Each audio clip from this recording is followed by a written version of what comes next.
siwaphuputhe wonke amahora amabili ohlelo Ekhaya Jikelele. Ngizoke ngibuza umqondisi walolu hlelo ukuthi engaba bakhali ini ngapha next door bethi hayibo yehlisani bo. Impela ke mbukeli hayi cha abantu bayakhuluma. Uyazi ngeke ngabona omunye ebhalile lapha yana ethi uzibiza kanjani njenge coffee addict ngecoffee lasemsebenzini. Uma usendlini kodwa uliphuzi kodwa uthi i-coffee addict. Hayi cha niyabhala niyakhuluma webantu. Kholosa awungixoxela angithi nina nithi nazi isingisi mina vele ke nje isingisi Nkosi yamasikho ziyabaleka wena nguze uhumsha akungitshela ngoba uyasazi isingisi ukuthi umtshela kanjani umlungu ukuthi le mali oyiphethe ihlangene uyangiqubula jonga ngiyamtshela ukuthi it's wishy wish it's hlangene can I have it in small bills and notes. Ayunqubulile masibide sibulise kubabukeli kwinkqubo yethu.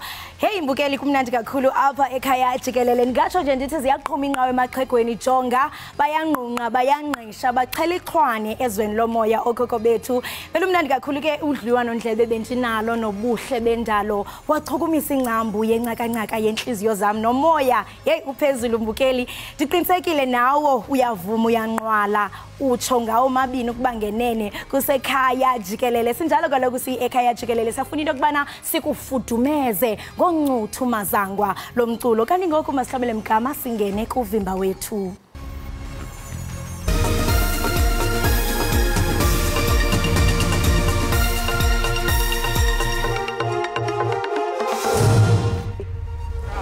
Ungqongqoshe amaphoyisa uJenene ubhekicele ulideleke ukuthi ethule izibalo zobugebengu zalesi sigamu sonyaka khona namhlanje ekseni.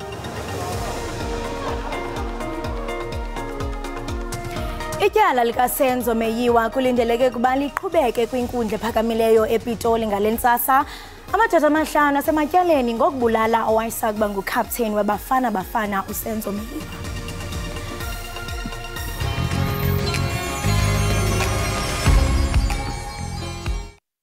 Isikhathi sesifikile na kanjani sithi sekunjalo vuka konke lodzinga kukwati siphathele kona ukuthi kwendekani nje emhlabeni wonke Jikelele temidlalo phela nokuthi ugcoke kahle ngaso sonke isikhathi ngani na ngithi vele simo selitulu kumele ukuthi sikwatise ukuthi ngaphandle ngabe simo sinjani nokuthi emgwaqeni phela uhlala uphephile ngaso sonke isikhathi sitokwatisa ukuthi ngabe tinvoti hamba njani vuka #Ekhaya Jikelele ngaso sonke isikhathi sinawe awe.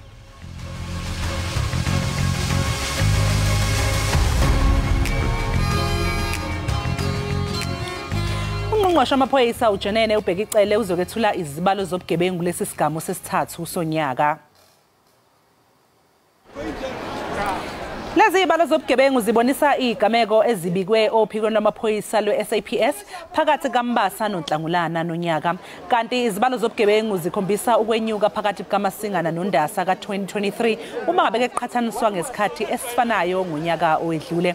Igameko ke zokubulala zona ke zanyuka kakhulu ngamacala angamakhulu amabili abikwa kwase kuthi ezokudlengula zakhombisa ukwehla ngesibalo esingamakhulu amahlanu namashumi ayisishagalolunye nane. Phakathi kaMasingana noNdasa ngonyaka owedlule kwadlwengulwa abantu abangaphezulu kweinkulungwane eziyishumi-500.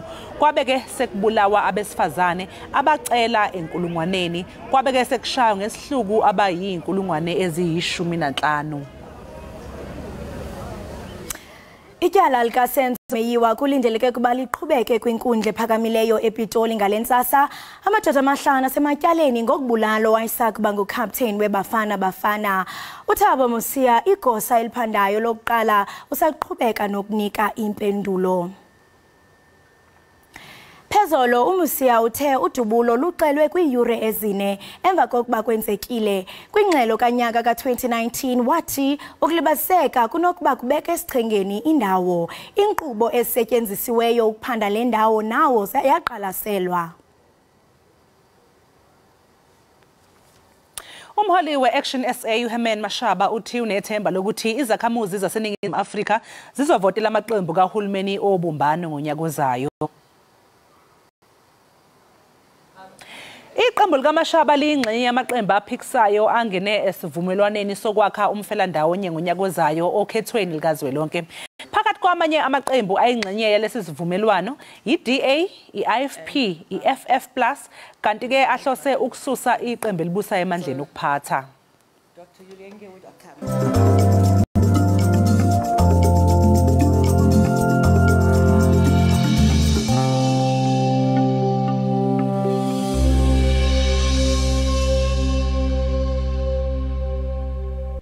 Iqhiza lezokhuselo nobunhlolo kwisizwe phansi kwe-National Joint Operational and Intelligence Structure lithi konke kumi ngendlela ngokuphathelene nokhuseleko lwenhloko zamazwe nezinye inkokheli ezakuzimasa ingqungquthela ye-15 yamazwe e-BRICS eSandton eGauteng ngoLwesibini.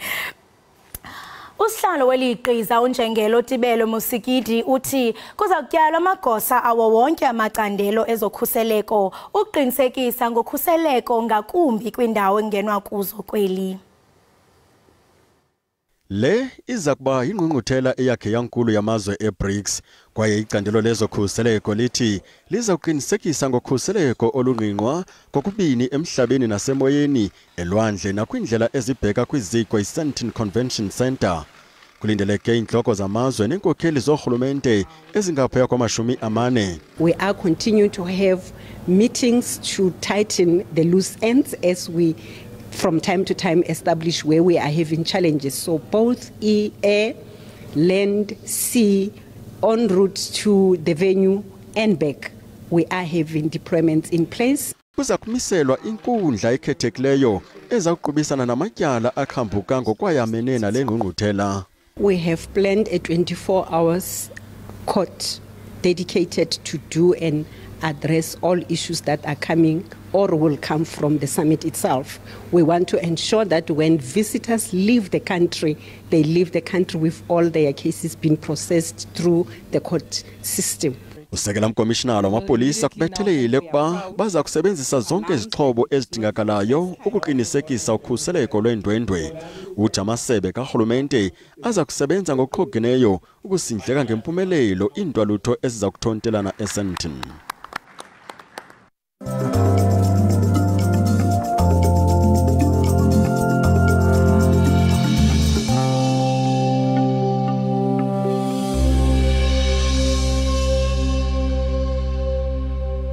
Izakhamuzi zaseMossel Bay, Western Cape zimashele emahhovisi kamasipala kule ndawo uke wethula incwadi yohlelo ekhalo malungana nokungahlinzekwa ngeyidingonqangi. Ukunyuswa kwamaxabiso ombane, imiba yezindlu kunye nokuthengiswa kwemihlaba kamasipala zezinye zezinto ezitshotshentla. Uninzi lwabahlali kulomngcelele basuka kwiilokishi zale dolophu. The indigent system that government introduced and which the municipality asked people to apply for and then qualify, that indigent will be affected because within your municipal account you will find an amount of 134 rand. Kwinyanga ephelileyo lo masipala umisele irhafu kwixabiso lombane nebalwa ngokomthamo webhokisi. Uzithethelela ngelithi le rhafu yenzelwe ukujamelana nokulungiswa kweziseko zombane, nto leyo engabaxolisiyo abahlali. Umasipala uthi uza kuyiqwalasela le miba. Yeah, we will look at the petition and see whatever we can do in terms of that. All investigations that's been requested, obviously we all work together to ensure that's adhered to. Lo mngcelele ubujongwe ngeliso lokhozi ngabomthetho. Kaloku ibinguqula ukubhode ngolesithathu kwidolophu yaseSwellendam ngethuba abahlali beqhankqalazela inkonzo kwatshiswa neeofisi zikamasipala. Kubanjwe abantu abali-106. We are closely working with our mediation team as well, who is engaging the community, but also the South African Police Service, and I can confirm that we have deployment of the public order policing together with SABC and law enforcement in the Swellendam area. Kwiindaba ze-SABC ndinguziphiwe wobasi eMossel Bay. Ushaqekile umphakathi wasemgababa eningizimu yogu eThekwini kulandela isehlakalo sokunyamalala kaMonica Xulu oneminyaka engama-70 ubudala kanye noZanele Mbuso oneminyaka engama-62 ubudala ngesikhathi kugujwa usuku lwabesifazane.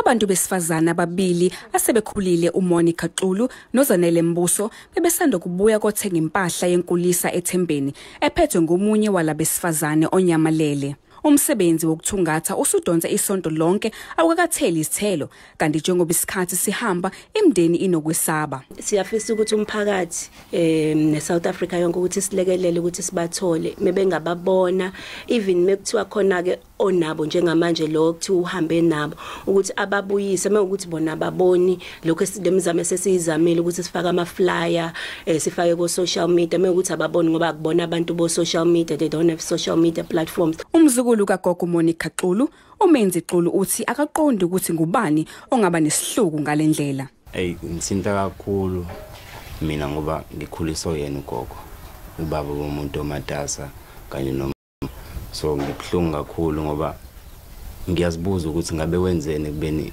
unenhliziyo enhle kangaka ugogo. Inhlangano yabatakuli esiza umphakathi engenzi inzuzo iRenegade Search and Rescue ithi iqaphelile ukuthi ziyakhula izigameko zokunyamalala kwabantu. Amaphoyisa asebenza ngokuzikhandla ukuze athole lezalukwazi ezinyamalele. When somebody is missing, every second counts. Because as the police we feel like we are behind time. We need to find a missing person as soon as possible. Because we don't want to think the worst. Imndeni inxusa nanoma ngubani ongaba nolwazi mayelana nalabesifazane ukuba athinte amaphoyisa. Endabeni ze-SABC ngingunomtsikelelo Mthabela eMgababa. Izithandani zasekhaya elitsha eKapa zoyikisela ubomi bazo emva kokuhlaselwa kutshanje kwaze kwatshiswa nendlu yazo. Lo wasetyhini kunye nathandana naye nokwayinxalenye yabo bathandana nesine esifanayo uthi bahlasele kwisenzo senzondo baphangwe izinto zabo ezibalulekileyo kwaye kungoku nje bazimele. I don't know and yes ending ngoku ungaphandle kunzima ulala kunzima nohamba estradweni kunzima nosabantwana esikolweni awuyazi ba uzawuthi qiphini lo ubelixhoba lodlwengulo uthi kunzima ukumelana nenhlungu ezenoku andiyazi banzawuthi benzonda njani because bendingamazi ebelele neqabane lakhe elintombazana ngethuba onqala inhloko ebebephethe imipu bathe bakhaba icango lavuleka babakhuthuza ze babahlasela ze wantumeka nendlu yabo ngomlilo ndabe sendiphuma kwesasiqobo because kwesasiqobo bengene kusesibephinde baphuma kuso ndaphuma nami yakwesasiqobo xa iphuma phandle ndabajonga bebhekani babona xa ndigqiba uphuma abeyoki seyidubula ke ngoku seyisiwa kucaba umlilo sewumkhulu. Amapolisa athi lomba uyaphandwa yaye lomkhanelwa uye wabanjwa. A case of rape and arson was registered for investigation. This case was transferred to Kaelisha FCS for further investigation. Amachanhliziyo asigxekile esisenzo. Mina ngizocela ukuthi umphakathi usukume singumphakathi sinomsebenzi omningi kakhulu sinoxanduva olunzima kakhulu oluningi futhi kumele ukuthi silenze. Aba bathandanayo bathi baziva bengakhuselekanga nanjengoko abenzi bobubi bengabanjwanga bonke bathi bafuna ubulungisa. Athule Joka kwindaba ze-SABC ndisekhaya elitsha. Ngaphambi kokuba uphume embukeli beqhafu ngaphandle qiniseka kaloku into yokubana uhlale uxhobisekile ngokwenzekayo kwimozulu rhabula kodwa ungafinci.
singabheki wendali so chona pina singachoni wendali tina so bheka pina singabheki wendali so chona pina singachoni wendali disivile sikalo salamandomba sana diwabonila manxeba wabasala bantu base-Afrika disivile izindaba zokufa kwabo diyabuza ingabuphinda tshela umoya simakade sezulu saphela phina singabheki wendali uthi thina sitshone phina asingatshoni kuwe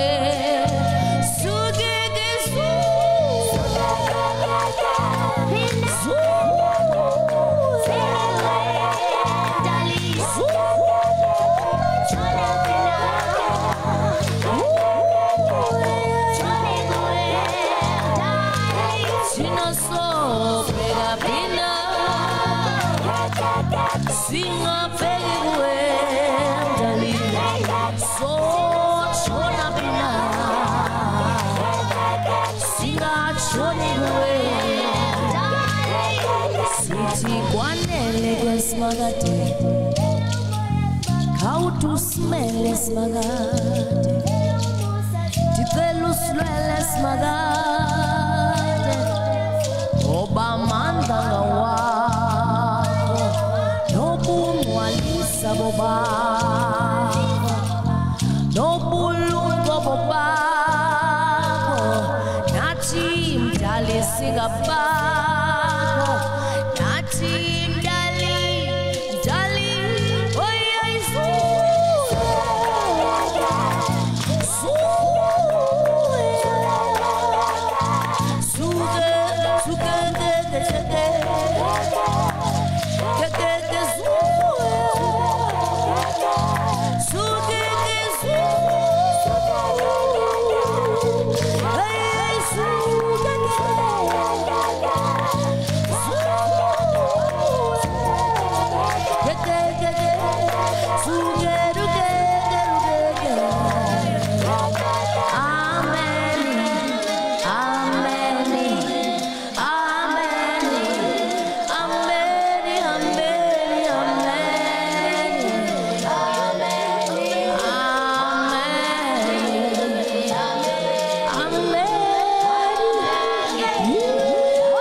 Mbukeli-ke yafika qathatha-ke ingosi yakho eyintandokazi ama-trends. Phela siyazi ukuthi uhlale ulindile ukuthi nje afike. Awufuni litho ngalesi sigaba.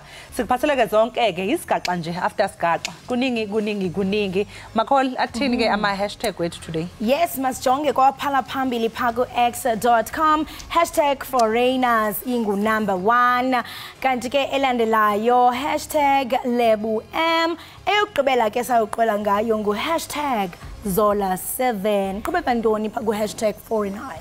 Mbukeli phela kushaqwe inqwaba yomakhalekhukhwini ke sakhiweni esibizwa nge-high rise enkabeni yedolobha iGoli. Okwenza-ke lolu daba ukuthi lube ngezinye zama-trends ukuthi phela kunomuntu usisi intombazane yantshontshelwa ifoni nakholosa nawe Mbukeli. Le phone yantshontshwa le eSoweto and nje ifoni yohlobo olubizayo lolubizayo lesimanje manje. So ke bakwazile ukuthi bayitrace le phone baze bayithola kanti ke kube sekuboshwa umuntu kokudabuka eZimbabwe. Mina ngiyibonile ke ivideo lapha ku TikTok bemveza ubhuti esehlezi phansi sebembophileka izandla ke namafoni agcwele ngazi noma umbhede noma yini leyana kodwa nje begcwele amafoni amaningi more than 100 la amafoni ngendlela bemaningi ngayo okusho ukuthi lo bhuti vele yiyo into ayenzayo leni ukuthi ke bakhomba abantu ngesibhamu babaphuca amafoni ngoba naye lo siswa sesowethu wayekhonjwe ngesibhamu kuze kuthathwa leyo foni ake sibone ukuthi abantu baphefule bathini lapha yana ku x.com. Jack uthi that crime kingpin sits there looking very impressed with himself. I hope they take him to John Foster Square for some re-education. Uyabona uJack nawe uyibone le video ngisho ngoba nangesho ukuthi isigebengu lesi sihlezi lapha yana. Shuthi nayo beyibona ke le video uyathemba ukuthi bazomthatha bamsemaphoyiseni baye bathu kuyomfundisa ukuthi hey la eSouth Africa kusilizwe kuzogangela. Uthini ungoma Kurira naye ngathi uphawulile. Ungoma uyasho ukubana the Zimbabwean national is clearly a cell phone technician who was hired to unlock the iPhone stolen by the criminal. This case will be thrown out. Usho ke into nami ngike ngayiqaphela ngoba ngiyibuzile namkholosa mangabe ngibuka leya video ukuthi awu amema ngaka lamafoni emaningi kangaka why phoma ukuthi wathatha akawadlulisi ngani phela ngoba isigebengu masithatha sodayisa why yene wagcinile amafoni amangaka so ungoma ke Kurira lokho akusho mhlawumbe asazi maybe kuyiqiniso ukuthi yena kusho ukuthi yena uqashelwe ukuthi unlock amafoni ke uma ngabe suke sontshontshiwe ebantwini ngoba phela awukwazi vele ukudlulisa ifoni uyidayisa ngithi ngesikhathi savalekile. Ake sizwe komunye ukuthi uPaul wathini lapha ya utata uHadebe uthi yena when Sowetan's tried to deal with foreign nationals they were called all sorts of names on these streets. Sowetan's tried to reclaim spaza shops and SA Twitter saw red. Hey usho ke ukuthi ena abantu baseSoweto bake bazama ukuthi badilana ludaba lwabantu abangobokufika ngapha kwathiwa ke hayi babizwa ngawo wonke amagama lawa uma ngabe bezama ke ukuthi benze okuthize mayelana lodaba ke. I-hashtag elandelayo ke ithi #LebuM mbukeli sesingena kweyithinta uLebuM njengoba phela kuthiwa umkakhe unikezwe u48 hours ukuthi abuyise imoto ngemva kwembiko ethi uLebuM usefake isehlukaniso ngisho phela ke idivorce kodwa ke mbukela okudidayo ukuthi phela kunembiko ethi uPretty yena ke uye lo nkosikazi okhulunywa ngayo uthi cha imndeni yalabo babeli yangenelela ke izama ukulungisa lo mshado. Makholi uyazi uLebuM phela useshade 8 times. Yashada uyahlukanisa so ke kusho ukuthi ube trend ake ngoba phela kuthiwa ngathi uhambe impela ke umnikeze 48 hours ukuthi akabuyisa imoto kusho ukuthi mhlawumbe imoto abemthengele yona imoto abeyisebenzisa uPretty okuyena ke unkosikazi kodwa yena ngokuphendula kwakhe uthi hayibo imndeni isahlangana nje basazohlalisana phansi kibabonisana ngalolu daba.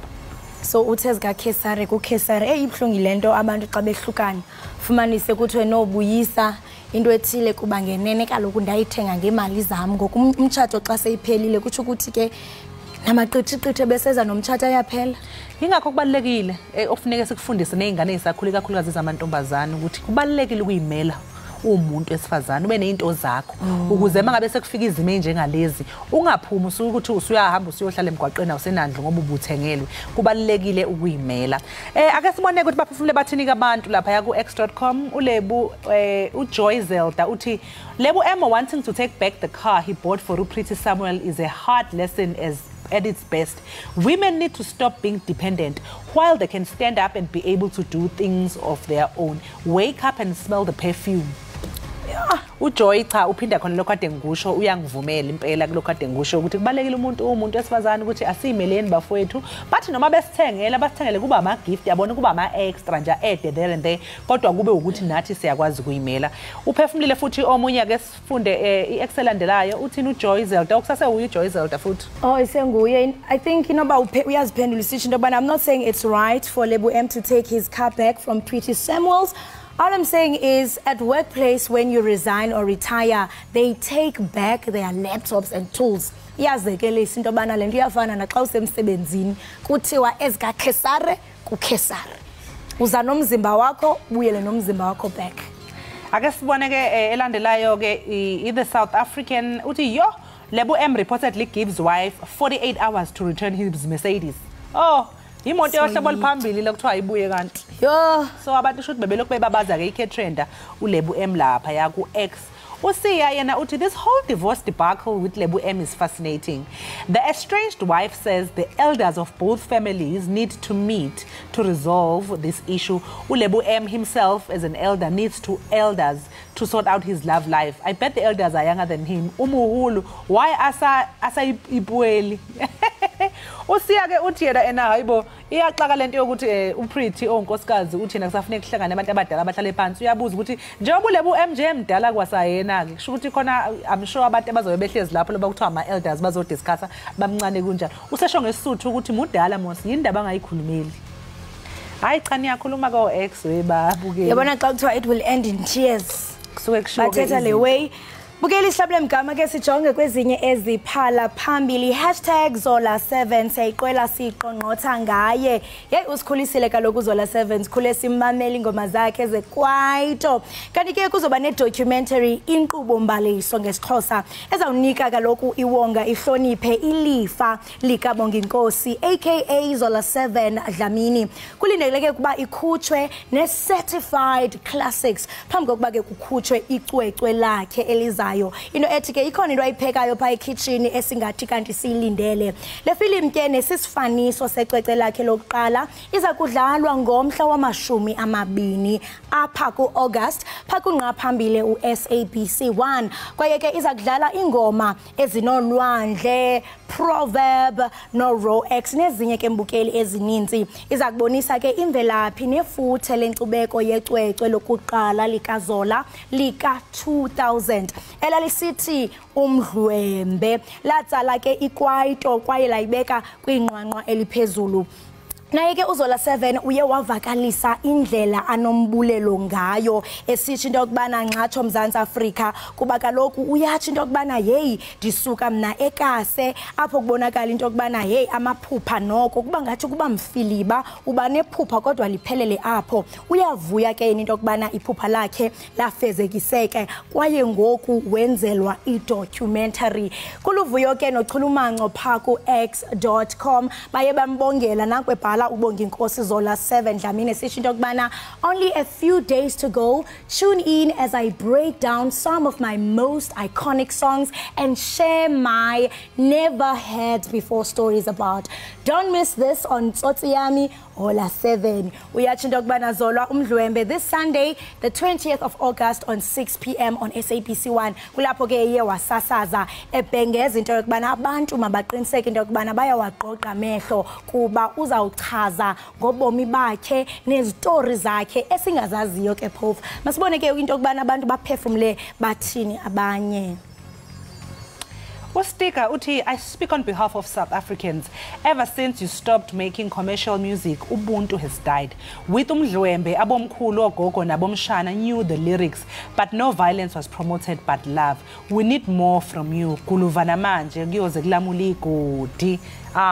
Uncomo Zola ukuthi hayi uthi usikhulumela sonke kuStika uyi-spokesperson sethu lapha eNingizimu Afrika uthi nje selokhu uZola ayekela ukwenza umculo ayi akusafani ngoba umculo kaZola wawunothando wawungabhebhethekisa udlame kodwa nje wawugqugquzela uthando uthi nje sisadinga kakhulu kuwe Bhuti Zola siyacela ukuthi nje uqhubeke nokukhipha umculo wakho ithini ke i-excellentelayo ke sibone ukuthi bathini. Ubukhosi Blooms at Nonidiba yena uthi we love you Zola wanyusa izandla phezulu esithi viva uyathi into yokubana glad to see you healthy and happy. Ngobe thunana nathi siyakuthanda Zola7 apha ekhaya Jikelele kwaye ngiqinisekile into yokubana sizawuba nawe apha enkqubeni usixelele banzi ngalomboniso uzayo. Ronald Dilekwa yena uthi this will be my birthday gift as it will be my birthday on the 20th of August. Oh wow. Usho ngalolu suku elizobe idlala ngayo ku SABC 1. I grew up in Soweto eTladi next to Zola. You used to pass eKaslami frequently. Seeing you was inspirational, hoping one day I'll have a word or with, but glad you're doing this. Thank you Tsotsi. Ronald uthi ube umakhelwane kaZola lapha ya eTladi. Uthi uZola wayijwayele nje ukudlula lapha ekasi lakhe embone agqugquzeleke ke naye njengo Ronald. Ake mbukeli ke sesigoqa lapho ke bese niphathele zona zama trends ehamba phambili ukuthi abantu bathini lapha ko x.com ngoba siyazi ukuthi la emafonini aveni imandla. Niyakhuluma nofaka ama opinions eni lapha ko x.com. So ke thina ke besibheka nje ama trends ukuthi iziphi lezi indaba enixoxa ngazo. Okwamanje ke Makholi senze njani? Sithi qu evenkileni sithuma umntwana ayothenga something kuba kaloku kufuneka simane sigalela kule mbiza siyiphekayo sithi fa. Utswayi sithi fa. Ispice wena ungaqhushuqhushelaze ubukele iEkhaya Jikelele.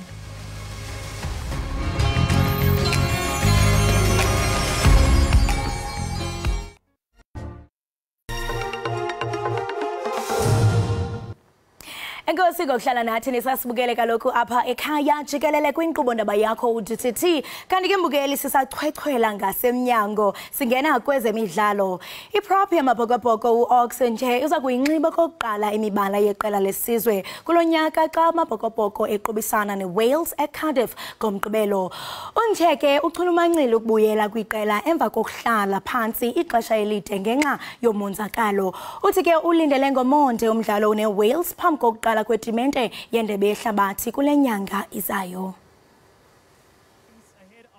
Ubhalwe uchulumanco ebusweni uncheck ukubuyela kwakhe ebaleni ngalempela veki. Le prop ichithe ixesha elininzi kule season ilulama kumonzakalo wedolo nowemisipha yesifuba. Uchwayithiswa nalithuba lokudlala phambi kwetimente yendebe yehlabathi kule nyanga izayo. My focus really now is actually like doing my best and making a good impression in this World Test, and then I think I'm just going to take it match for match, and as much as I am excited for the World Cup, but it's all about getting back to full confidence and fully trusting where I actually left off and building on that. Ukudlala nentshatsheli zango-2021 ze-Six Nations iWales kokwayo luvavanyo oludingwa ngamabhokobhoko phambi kwale ngxikela yetumente. In terms of our prep, we just have to stick together as a unit and pretty much do the best that we can. And I think we have good systems in plan. We have a plan as well to counteract that. Uchaslin Colby naye uthi sekevuyiswa nje kukuba iqela lesizwe liza kudlala ngelokuzifudumeza phambi kokuba iqale itumente. This year around is we do get to play much more games, warm-up games leading up into the World Cup, which obviously benefits us as players and as a Springbok team. Amabhokobhoko aza kuqala njengentandane ekuvavanyo ngakuWales nanjengoko aphumelela imidlalo a32 kwe40 ngakweli qela. Mbukele njengamanje ke sibheke imidlalo elindelekile kule mpela sonto.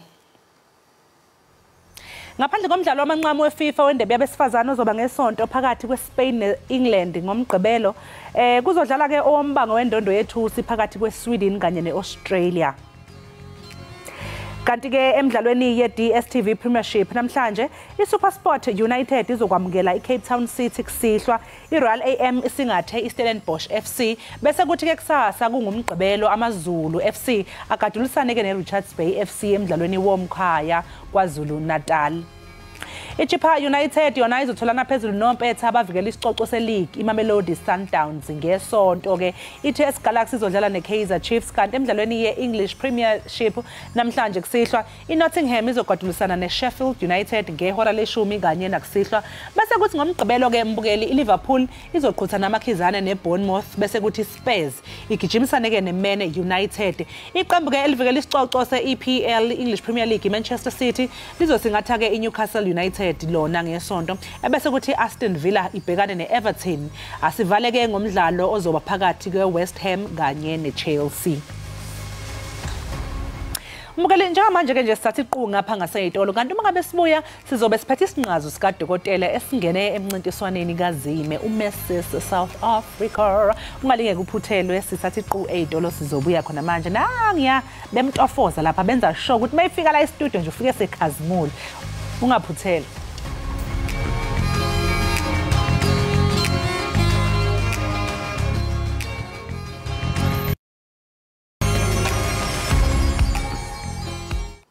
Mbukeli sikwamukele ekhaya Jikelele. Esigabeni ke sohlelo lwethu olubhekisisa indlela abantu abaphila nabayiphatha ngayo. Sivakashelwe isinqazo sikaDokotela uLebuhanga Masikela oyi-holistic health practitioner. Kanti ke okwenza lo dokotela ukuthi phela abe undaba mlonyeni ukuthi ke ungomunye wabantu walabo abangenele esika Mrs South Africa. Ulapha ke e-studio nje bade umbona nje mbukela uqalele makeup bathi kumcofa ukuthi sibone kahle ubuhle bakhe sibone gqame ukuthi ba ukhona ke la udokotela. Sikubingelele sikwamukele ohlelweni Doctor. Thank you so much for your time. Thank you so much for having me. Awusemhle sana. Ngithanda inwele like funky and very nice. Thank you. So udokotela hayi cha umatasatasa udoctor ngapha ungenele Miss South Africa like ukwenza kanjani? How do you manage your time? Sometimes I don't even know. Sometimes I just feel like I'm going crazy. But you know, I love it's something that I love. So I decided to just go for it and I just make the time for it. Manje abantu abaningi wedoctor bexoxa ukuthi ngathi kunzima lapha ebudokoteleni. Ngiqala kusafundwa le koma university abantu bayasaba ukuthi ayibo ukuba udokotela abanye mhlawumbe besaba igazi or izinto enjengalezo. Wena uthando lakho awusabanga lutho awuthukanga wavele nje wathi nje no ngifuna ukuhlenga abantu. You know what? Funny enough, I was very I didn't like the smell of blood. So I don't even know how. It's just one of those things as we grow up. And then it just comes, you know, it comes and I was propelled in that direction by my parents and yeah. So ngiyazi ukuthi khona nezinto ze nutrition lapha phakathi kulama titles wakho. Hey mfethu phela sixakekile siningizimu Afrika. Imkhaba ithebe. Manje nje ungathi yini into eyakwenza mhlambe wathanda ke umkhakha ukuthi ungene ezintweni ezixhumana nokudla kanye nokudla okunempilo okwakha nemizimba. It's because I had a problem. I actually had an eating disorder. I only figured out while I was studying medicine. Oh, actually, this was an eating disorder. Oh. You know, so because I wanted to be skinny, you know, you want to look like the girls motivating. And I ended up developing body bulimia, things like that. So growing up, actually, medicine, then I decided, okay, I'm going to go in this direction so that, because it was a passion of mine, I guess, growing up, you know, how to eat healthy, how to eat well. Yes. So, yeah. Usakhuluma about bulimia, those are very sensitive topics because there's a lot of people abadila ngakho, and especially abantu thina abantu bebala asiwona ama issues esi aware of wona la sisakhula indaba zo bulimia okuyinto ngiyazi ukuthi maningi lama disorders khona enye yokuthi abanye umuntu ufika adle bese eqedile ukudla kodwa bese ehamba futhi uphinde ukukhipha ukudla iyo le bulimia. It's bulimia yona. So mhlawumbe ungathi iziphi impawu mhlawumbe abazali to look out for because kwenzeka kakhulu mhlawumbe abantwana abasebasha. Yeah. Iziphi mhlawumbe ama signs that you should look out for ukuthi or now uyibona hawu ma yazi ngine bulimia. I think the one thing to look out for, I will take it from my experience, is that one who's always on a diet, you know, like somebody who's always like, oh, I'm on a diet, khaji this, khaji that, you know, they're very picky. They don't like eating in front of people because they're probably not eating kanako, but then when everybody's asleep or whatever, they're busy in the fridge at night, those kind of things. So they become secret eaters, as we call it. So just hangwana are kenyoko lose weight or when they become too conscious about losing weight or how they eat, you must just be aware and, you know, guide them in the right direction. Just be like, okay, my child, you want to do this. Are you aware of this? This is how we're going to do it. Because otherwise, if you don't tell them how to do it, they're going to find ways, and usually the ways awekho right. Exactly. Manje musubonile ukuthi okay ingane yami ngathi nebulimia. What's the next step? Where do you get help? I mean, you can always educate yourself, you know. Dr. Google, everybody knows Google. Everybody knows Dr. Google, as much as it's an enemy and a friend. But just read up on it, you know, read up on it. If you don't know what to do, there's professionals outside that deal specifically with it. Okay, ayasiphume of dokotela namagazi na nutrition ezokudla singene la. Yes, ma'am. Miss South Africa, Mrs. South Africa. Nami ngumesisi sana. Hey, kodwa mina yami body ayivumi kuba ndibe phaya. It's not about the body. It's nami ngakwazi ukuthi ngiyongena nomkhabami. Bengitshela phela manje anogqoke nama swimsuit. No, raya para, you're going to show off your body. Actually, it's confidence.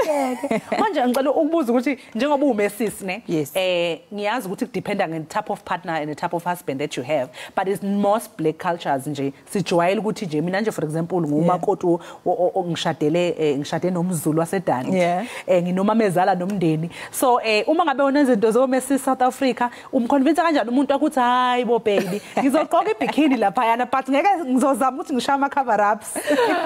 Actually, you know what, I think my husband is very understanding. Liena ke mopedi, but he's a bit modern sometimes. Right? Yeah. So sometimes he understands. Sometimes it's a bit of a struggle. I have to, you know, introduce it in a nice way. You know, don't tell him. I don't tell him everything. Okay, this is what's going to happen. So, ning, I'll just say, okay, baby, you know, I have to do this in a swimming suit and whatever. Yeah. So, but he tries. He tries. Iziphi izinto kuMessis South Africa kama programs akhona mhlawumbe besides ukuthi niyamodela nje and nibe bahle and stuff, what actually uMessis South Africa wenzani, yini role yakhe nama responsibilities? You know what, Mrs. South Africa, first and foremost, I don't even think they should categorize it as a beauty pageant, because as I've already mentioned, it's not how big you are or how pretty you are. You know, it's got really nothing to do with looks. Obviously, if you're aiming to go forward and do Miss World and all that, Mrs. World, then you try and be skinny and whatever the category. But other than anything, it is an empowerment program. So they teach us a lot. I've learned quite a lot. They teach you, you know, there's media training, there's workshops about like literally life skills all across the board. You know, we learn about social media. I knew not much about social media until I joined Mrs. South Africa. So there's a lot that goes on behind the scenes that people don't get to see, other than what you see here, the sashes and the makeup and all of that. Says you are too far manje kule competition. Like, which level are you at now actually? So we are now at the finalists, which is the top 30. Okay. And then in November is the last, it's the grand finale. So then they're going to choose the final. Kanti manje usazoma nezinye intokazi bakhona abanye oMessis abakhona lapha. Manje mama ngabe benijudge on what, for example, since usushilo na ukuthi it's not so much about ama looks. Yeah, I think more than anything, number one is confidence. You know, it's confidence. That's the first thing they look for. You know, how you carry yourself, your poise. How do you basically grab a room? You know, if they put you in a room with people, how are you going to handle yourself? So I think ultimately it all boils down to confidence and then your growth. Like you have to show that you've grown in the time. I mean, it's a year, basically. We started in February, November. So it's almost a year of them developing you and helping you along. So they should be able to have your profile, be able to say, oh, this person was here and now they're here. You know, they've grown, they've got that room to grow. And that's basically. So, Dr. since sikuyinyanga yabantu besifazane Women's Month, ungathini nje wena owakumbono mhlawumbe, do you think ukuthi a lot is being done for abantu besifazane? Are females, are women supported enough?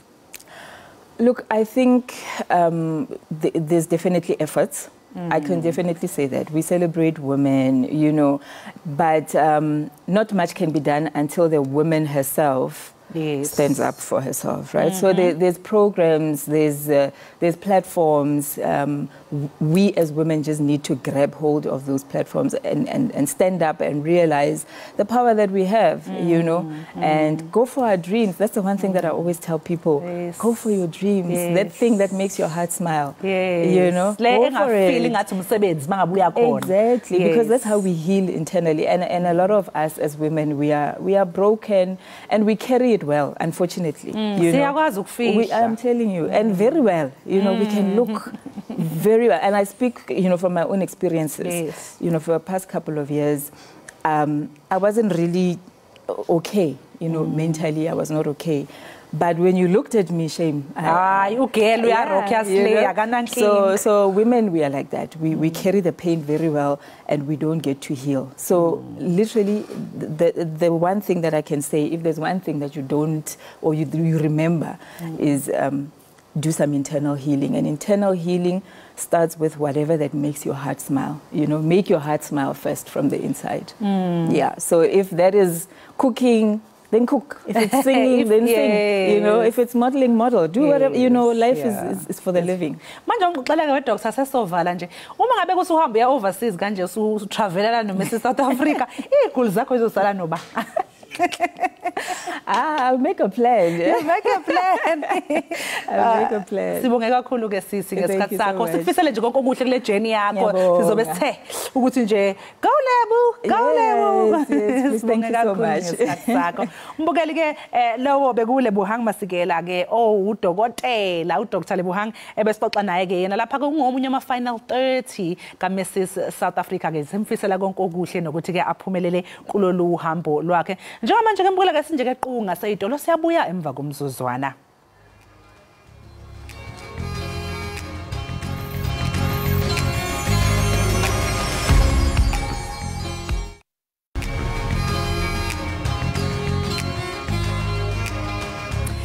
Mbukeli bekhaya Jikelele bakwethu sasifike ekupheleni kohlelo lethu siyazi ukuthi inhliziyo yakhe ibhlungu nathi ibhlungu ngoba kusasemnandi ukuhlala nani kodwa khulekana sinishinodo asibashibodwa sibambe ngazibini ngexesha lenu elingagunqiyo ngenene intaka yakho ngoboya benye bantwana bamanzi bantwana begazi bantwana bomgquba bantwana bethonga rhabulani nifince uncundu mazwanga sasinikezwa nguweka lokhu ubuhle bendalo esitsho kaloku into kubana ndibolekeni watch khumbula mbukeli into kubana niza kuba naye phange 29 ka September Standard Bank Joy of Jazz ningaphuthelwa buhle bendalo malivuma icamako Tibolekeni watch tikhangela watch okuza kwento tibolekeni kanti ndibolekeni watch tikhangela maxesha kwento tibolekeni hayi kanti ndibolekeni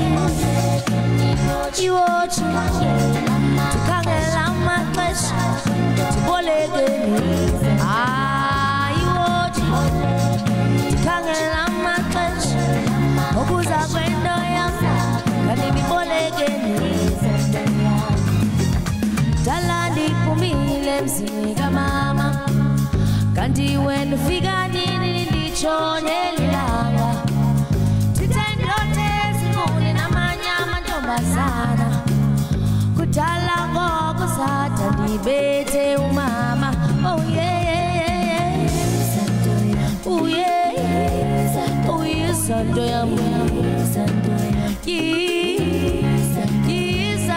yam oh yeah Santo yam oh yeah I watch kangela maxesha okuza kwento yam ndibolekeni kanti ndibolekeni I watch tikangela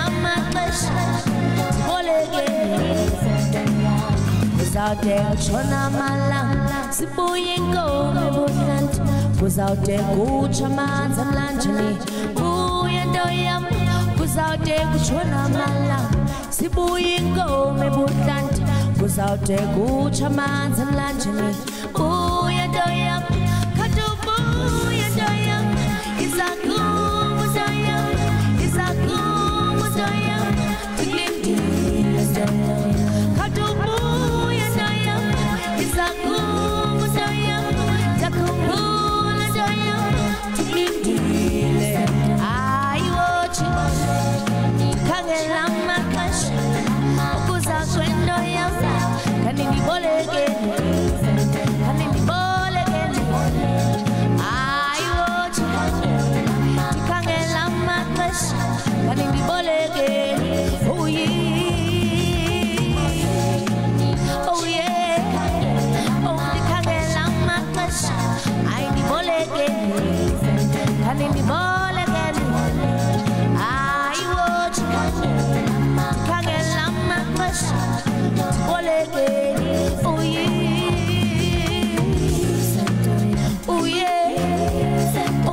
Santo yam, Santo yam.